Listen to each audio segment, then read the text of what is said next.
grato saludarlos. Esta es una nueva edición de la Cuadratura del Círculo.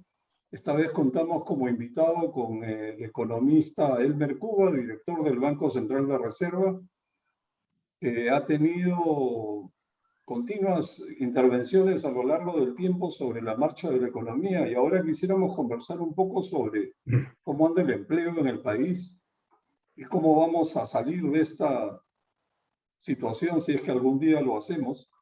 En general, ¿qué implica que la economía crezca? Si crece 13% durante este año, como anuncian el MEF, el Banco Central. El año pasado la economía se contrajo 11.2%, pero de manera que para recuperar el nivel pre-COVID tendría este año que crecer 12.4% o algo así. Entonces el 13% alcanzaría para tener un pequeño crecimiento sobre el año 19, que tampoco es gran cosa, pero de ahí a lo que dice el ministro, de que somos el país que más se ha recuperado en el mundo, creo que hay una distancia. Por otro lado, Elmer, en torno al empleo, tú hace un año dijiste que el derrumbe, me imagino hace un año, en noviembre del año pasado, que el derrumbe del empleo era historia y en el camino habían desaparecido puestos formales y habían aparecido puestos informales. Pero ¿cómo está esa situación ahora? Por ejemplo, en las empresas formales, ¿se contrata personal? Porque si hay este caos, incertidumbre y anuncios brutales, ¿quién se atrevería a invertir y a contratar personal en el sector formal, ¿no? Y por otro lado, ¿cómo anda el sector informal? O sea, ¿se está recuperando algo el empleo ahí? Bueno, empecemos por esto y nos acompaña Jaime de Altaus, asociado de INGE, que a lo largo del tiempo ha seguido con mucha persistencia muy sana el tema de los regímenes laborales y el fomento del empleo. Así que adelante. Sí, ¿cómo no? A ver, el empleo efectivamente se contrajo severamente el año pasado, en parte porque estaba prohibido trabajar casi como más de un trimestre, ¿no? Estábamos en cuarentena, y una vez que la economía se abre, se recuperan gran parte de empleos, pero todavía hay cerca de 1 millón de empleos perdidos en el sector servicios. ¿Ah? Y Lima mismo, en Lima, todavía hay una caída de empleo formal. El empleo formal como un todo sí se ha recuperado, pero hay mucha heterogeneidad. Cerca de ese casi cero, digamos, hemos vuelto al nivel de hace el 2019, en gran parte por la agricultura de exportación. La agricultura de exportación ha hecho posible contratar a nuevos trabajadores, que ha contrarrestado la caída observada en el sector servicios y en particular en Lima. Entonces, el empleo formal, en resumen, ya está recuperado, pero eso es, digamos, poco decir. Al interior hay una caída notable de sectores formales, básicamente en las principales urbes del país, ¿no? Las principales ciudades todavía no se ha recuperado el empleo. Como digo, si uno saca la agricultura de exportación, donde hay empleos formales, la cifra todavía es negativa. Eso en los formales. Y en los informales han recuperado su empleo porque el informal trabaja, lo que pasa es que gana poco, ¿no? Entonces, desde un cafetero independiente hasta un pequeño informal en un taller, trabaja hoy día, pero sus salarios todavía están entre 10 y 15% por debajo del 2019. O sea, el empleo como hora hombre está recuperada, pero la remuneración todavía está por debajo del 19. Y además hay que agregar lo siguiente, estamos en el 21, entonces han pasado 2 años y han entrado más de 500.000 de jóvenes también, ¿no? Que hoy día no están. Entonces, todavía el empleo va a ser la última variable en recuperarse, si es que se recupera. Ahora, creciendo a un ritmo de 2%, que se espera para el próximo año y todo el resto del quinquenio, después de este rebote notable de 13, no hay manera que el empleo mejore, ¿no? Lamentablemente está configurando un escenario muy malo para el empleo nacional, para la recuperación de la formalidad y, por todo, para el empleo juvenil, ¿no? Yo lo que estaba viendo, Elmer, es que el empleo que se estaba recuperando en el último trimestre móvil, como lo llama el INEI, ha vuelto a desmejorar, porque el empleo, digamos, el empleo adecuado, el empleo, sí, pues le llaman el empleo adecuado, ¿no es cierto? Está todavía bastante por debajo del año 2019, pero venía recuperando, venía mejorando. Sin embargo, en el último trimestre móvil, el empleo adecuado digamos, ha vuelto a desmejorar. Hemos pasado creo que de 21 a 22% negativo en relación al 2019. ¿No? Como ¿no? se ha agravado como un punto. Y de manera correspondiente, el subempleo, que sí ha aumentado tremendamente en relación al 2019, venía bajando el subempleo en relación al 2019, pero ahora ha vuelto a aumentar en el último trimestre móvil, lo que significa que, digamos, hay un problema pues, con la economía que no está respondiendo, ¿no es cierto? Se está frenando nuevamente, luego del rebote, y el próximo año de repente va a ser pues, muy malo si seguimos así, ¿no? Efectivamente, el próximo año, a ver, hay que distinguir mucho el agregado, el PBI agregado de cada sector, ¿no? El próximo año el PBI posiblemente crezca entre 2 y 3%, pero es porque Yabeco, que no estaba en la mesa, va a entrar a producir en un momento del próximo año, y también una recuperación del sector turismo. Por ejemplo, en la prepandemia, en el año 2019, llegaban a Perú más o menos 350.000 turistas mensuales, 350.000.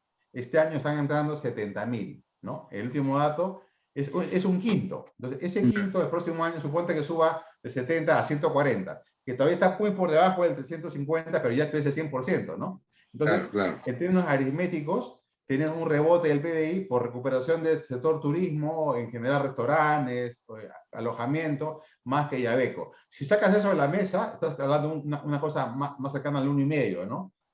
Con lo cual, sí, pues Perú se está yendo a un estancamiento. No recesión, Perú es demasiado fuerte. No hay una recesión en Perú, una caída de productos. Eso ni habla, eso está fuera de la mesa. Ni siquiera con Castillo.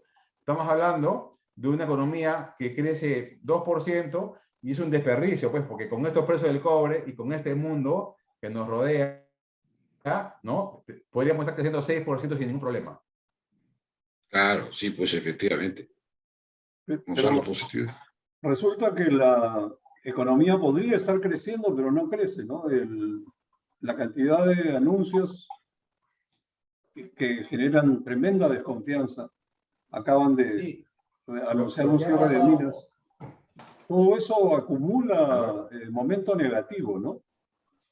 Mira, lo que ha pasado hace unos días con lo de Mirta Vázquez y el cierre unilateral de unidades mineras es muy grave. Hemos retrocedido ha sido un retroceso institucional, ¿no? Perú, que es un país minero de clase mundial, ahí hemos disparado un tiro, ¿no? Porque normalmente estos procesos eran procesos administrativos bien manejados y se iban ampliando, como son minas de socavón, se va ampliando, pues, ¿no? Se va descubriendo y se va ampliando y así, a diferencia de minas que son de tajo abierto.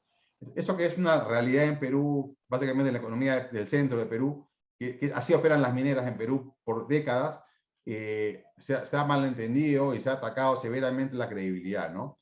Y eso no se recupera. Ya has perdido la palabra, ¿no? Todo el resto del gobierno, ¿no? En relación, el tema este que mencionábamos del empleo es muy serio, bueno, no solamente porque podríamos estar creciendo, pues si estuviéramos creciendo 6, 7%, podríamos estar creciendo a esa velocidad, dado los precios internacionales, y entonces habría una recuperación del empleo y de los ingresos y todo lo demás. Eso no está ocurriendo por las razones que conocemos, pero además se está agravando por estas cosas como la Agenda 19 del Ministerio de Trabajo. Es decir, la política laboral del gobierno consiste en agravar el costo de la formalidad, es decir, encarecer aún más el costo y la rigidez de la formalidad, de modo tal que la exclusión, digamos, de las mayorías informales es irreversible, es imposible de formalizar en esas condiciones. Entonces están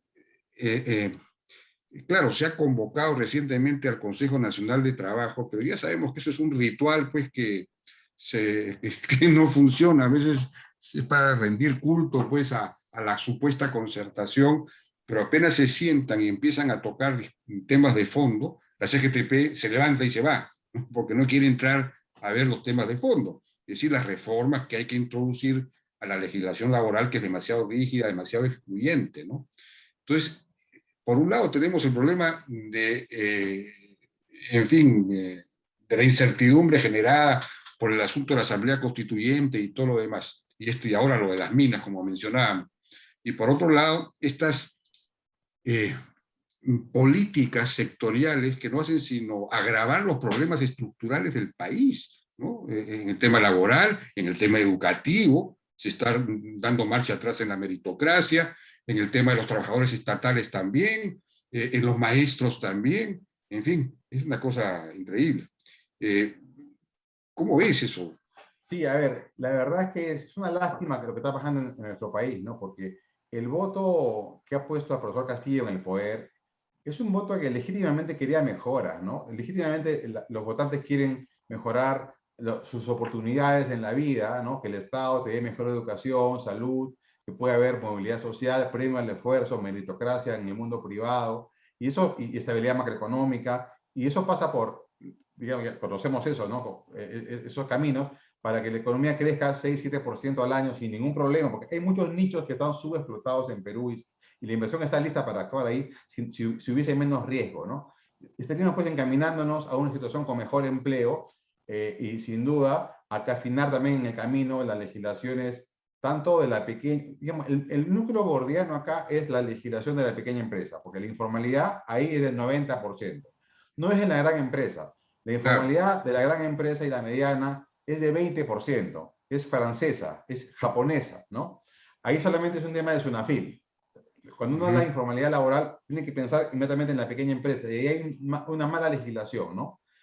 El aporte de salud, el aporte de las pensiones, el tema del tamaño de la compañía, el número, trabajadores número 20, por ejemplo, ¿no? En la ley peruana, si tienes 20 trabajadores o menos, no repartes utilidades, pero por 21 repartes utilidades. O sea, ese Claro, claro. trabajador es un trabajador imposible, porque tendría que ganar su sueldo y además ser tan productivo que alcance para repartir el 5% de todas las utilidades. Entonces, ese señor no existe. Es como Ronaldo, ¿no? Es como Messi.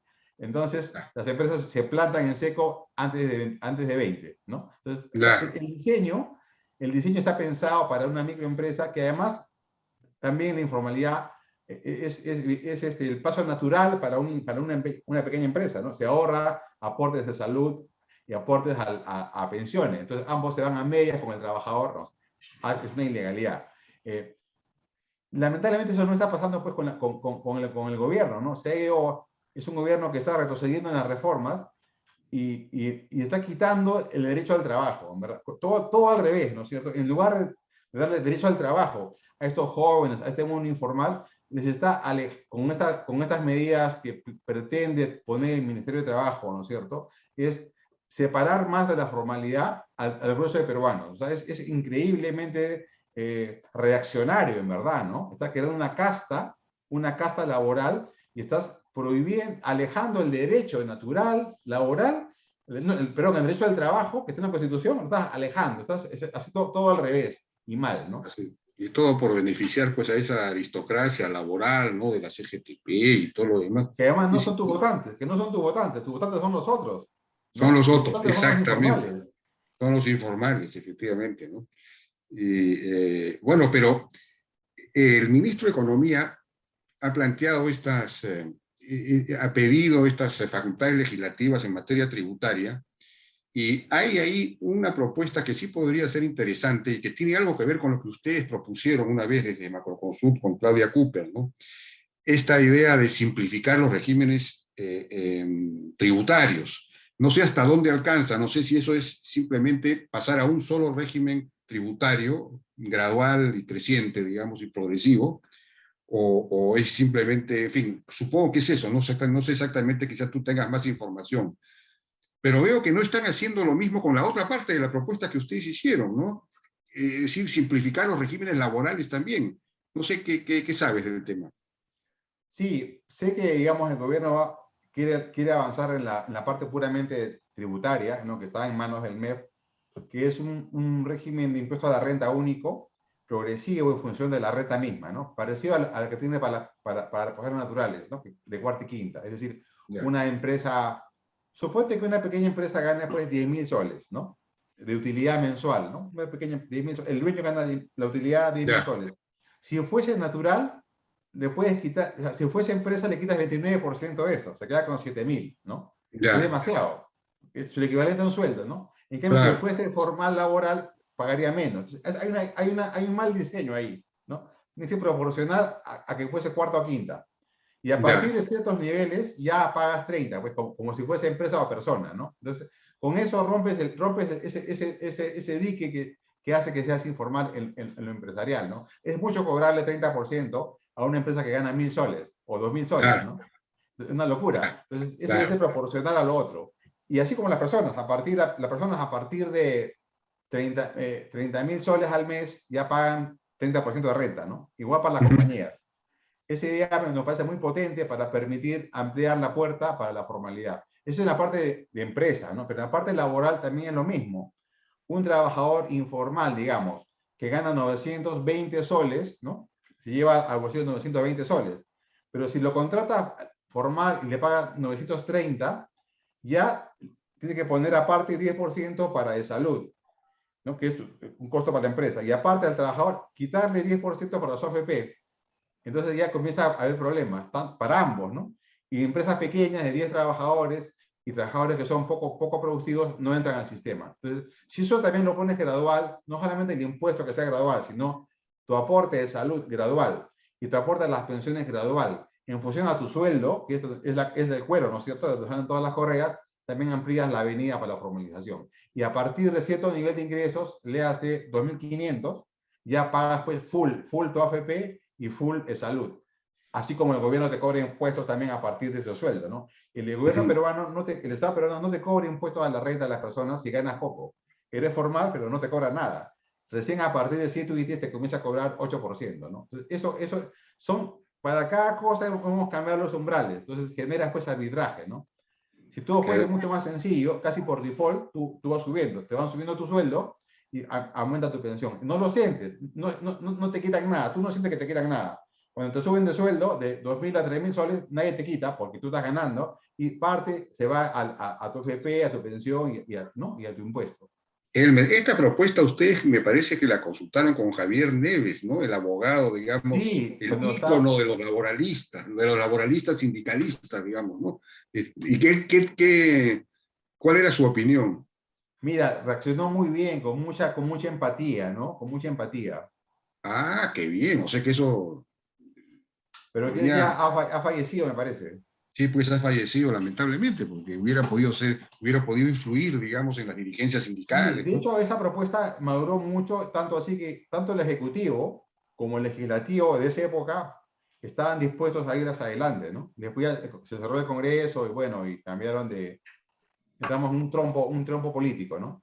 Claro, Elmer, sí, pues. entonces, por lo que entiendo, la propuesta que hicieron era orientada hacia un régimen único progresivo, en Tanto vez en lo de, laboral como en lo tributario, en lo laboral y en lo empresarial. claro, porque el pecado original peruano permanente es que cada gobierno crea un nuevo régimen o le cambia las siglas o inventa algo nuevo y al final tenemos 3 o 4 regímenes que no conversan entre sí, la transición de uno al otro no camina. Lo Claro. más irónico, Elmer, es que se llama régimen general del empleo al del trabajo formal, donde están la 15% y con suerte de la población trabajadora. Así que no se ha logrado consenso. ¿Por qué crees que Pero no se ojo, logra nosotros consenso? mismos hemos diseñado ese sistema. O sea, nadie nos ha obligado, ¿no es cierto? El Fondo Monetario, nadie nos ha obligado a diseñar pésimamente la parte laboral y la parte tributaria en ese segmento, ¿no? Nadie. Y por eso que Perú, que ha crecido mucho que estos 20 años, ya más que duplicado su tamaño, no ha bajado la informalidad laboral ni la empresarial. No ha bajado porque está mal diseñado, ¿no? Nos hemos equivocado en el diseño. Y como la mayoría de abogados, economistas se ocupa de otras cosas, nadie ha puesto el ojo ahí, ¿no? Entonces hay que ir por ese camino, ampliar las avenidas para la formalización. Ahora, tampoco es la panacea, ¿no? Porque hay un grupo que sí se puede formalizar y otro que no, porque en verdad es poco productivo y eso tiene que ver ya con el desarrollo económico, ¿no? Pero Perú tiene un sobrepeso en la informalidad que no es no está relacionado al PBI peruano. Nos corresponde más o menos 50%, 40% de informalidad, no 70, no 80, ¿no? También hay una enorme ideologización sobre el tema, ¿no? Básicamente se ve como una especie de pecado y se trata de inducir a las empresas a formalizarse cuando materialmente no lo pueden hacer. Entonces estamos en un mundo ideal que no funciona, el consenso de la izquierda pesa demasiado. Recuerdo cantidad de veces que han llegado propuestas interesantes a la discusión en el Congreso, pero basta que algún dirigente o líder o congresista de izquierda levante un poco la voz y todo se desinfla, ¿no? Incluso hay Y se ha propuestas vendido mal populistas también. hasta de partidos de centro, ¿no? No es... Lo que pasa es que nadie quiere quitar a nadie derechos laborales, ¿no? Quiere dar derechos laborales a gente que no lo tiene. Un trabajador formal en una empresa industrial de más de 100 personas tiene todos sus derechos, no le vas a quitar ni uno. Le vas a dar derechos a millones de trabajadores que no tienen nada, ¿no? Les vas a comenzar a dar derechos. Hoy día no tienen nada, no tienen pensiones, no tienen seguridad social, no tienen vacaciones, no tienen un trabajo muy inestable, no tienen ni un derecho. Quieres darle derechos. Tiene que proponerse de esa manera. Son propuestas pro formalización. Pero ahí la Aunque, CGTP funciona un poco como el perro del hortelano, pues, ¿no? Porque ni come ni deja comer. No come en el sentido de que, digamos, si se aceptara un marco legal, laboral, más libre, más amplio, más inclusivo, habría más demanda de trabajadores y por lo tanto los salarios subirían más, ¿no es cierto? Y de otro lado, la CGTP tendría una masa sindicalizable mucho mayor. Es decir, la CGTP tendría más fuerza, más poder. Ahora creo que no son sino el 5% de todos los trabajadores privados los que están sindicalizados. Es una cantidad, es el 1%, 1.5% de la PEA. Una cosa, es ridículo digamos, la fuerza, la potencia de la CGTP. Podría tener mucho más potencia si aceptara un marco mucho más abierto que permitiera la inclusión de mucho más gente, entonces tendría mucho más fuerza. Yo no entiendo cómo, es un poco falta de visión, ¿no? Es claro, verdad, pero es verdad. Si hubiese más trabajadores formales, la masa sindicalizable sería pues 5 veces más y tendría mucho más poder y más legitimidad y más fuerza, incluso a nivel político, porque hoy día, acuérdate que en los últimos 20 años los candidatos al Congreso de la CGTP no salía ni uno. La ideología te ciega, ¿no? sobre Pues, este tema de ideología, los pequeños... quisiera contarles brevemente. Tú dices, la gente que no tiene derechos aspira pues a llegar a tener algunos, ¿no? Suena muy lógico. Entonces, en la ley MIPES que dictó el gobierno de Alan García I, o 2, perdón, y en ese momento, antes de que se produjeran estas normas, hubo una encuesta a nivel nacional donde los encuestados eran mayormente gente desempleada y trabajadores informales. Y la opinión de la inmensa mayoría era que no querían que le quiten ni un día a sus 30 días de vacaciones que ninguno tenía, porque no tenían trabajo realmente. Esa progresividad aquí no la acepta la gente. La gente lucha por tener 30 días de vacaciones que nunca ha tenido ni tiene cuando es informal. ¿Cómo ves eso? Sí, en verdad, Perú es un país muy heterogéneo, ¿no? La sociedad es heterogénea, la P es heterogénea, entonces normas, digamos, pensados en el votante medio, en el trabajador medio, no tienen ningún sentido y van fracasando, ¿no? Como este caso, cuando se han diseñado grandes sistemas laborales, tributarios, se ha pensado en una cosa que no existe, ¿no? Entonces automáticamente está generando esa gente que decide ser informal. O sea, hay dos tipos de informales, ¿no? El que decide ser informal, dada la norma, y el que no puede alcanzarlo. Me explico, por ejemplo, un pequeño taller con trabajadores que ganan cada uno 700 soles, no puede ser formal, porque automáticamente no puedes pagar el mínimo. Entonces, ¿no? Ese ya está, salió la ley y él definiste que es informal. Pero hay otros que sí pueden cumplirla, están encima de ese umbral y deciden salirse, ¿no? O sea, hay muchos trabajadores que ganan más del mínimo, ¿no es cierto? Hay 2 millones de trabajadores que ganan más que el mínimo, entre el mínimo y 5.000 soles. Esos podrían ser formales, ¿no? Porque ganan más que el mínimo, para comenzar. Y deciden no ser informales. Estas propuestas van a ese segmento, al que ha decidido ser informal por las normas. No van al que está abajo, porque el que está abajo no podría, ¿no es cierto? ¿Cómo vas a pedir la formalidad a alguien que gana 800 soles? No puedes, porque el mínimo es 930. Tenés que bajar el mínimo. Eso es imposible, ¿no?